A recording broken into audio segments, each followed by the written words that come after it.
आज आपण कंटा माशाचं सार बनवणार आहोत। हे मासे छोटे असतात पण चविष्ट असतात। मिरची पेस्ट बनवण्यासाठी एका भांड्यात गरम पाणी घेऊन 5-6 बेडगी मिरची, धने, त्रिफळ आपण भिजत घालू। त्याचप्रमाणे कांदा खोबऱ्याचं वाटण बनवण्यासाठी 1 कांदा, 1 वाटी ओलं खोबरं, 7-8 लसूण पाकळ्या, कोथिंबीर हे मिक्सरला बारीक करून घेऊ। प्रथम कढईत आपण 2 चमचे तेल घेत आहोत।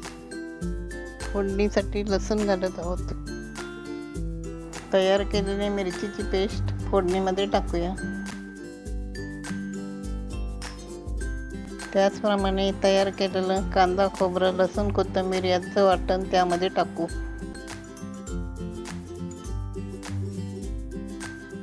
ते व्यवस्थित परतून घेऊन 5 मिनिटं वाफ यायला ठेवू।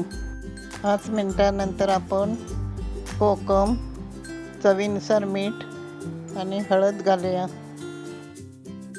सारामध्ये आपण सर्व मासे घालून घेऊया।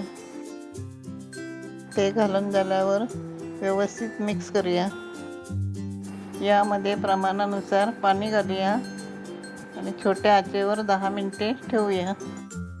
आपलं गरमागरम कांटा माशाचं सार तयार आहे।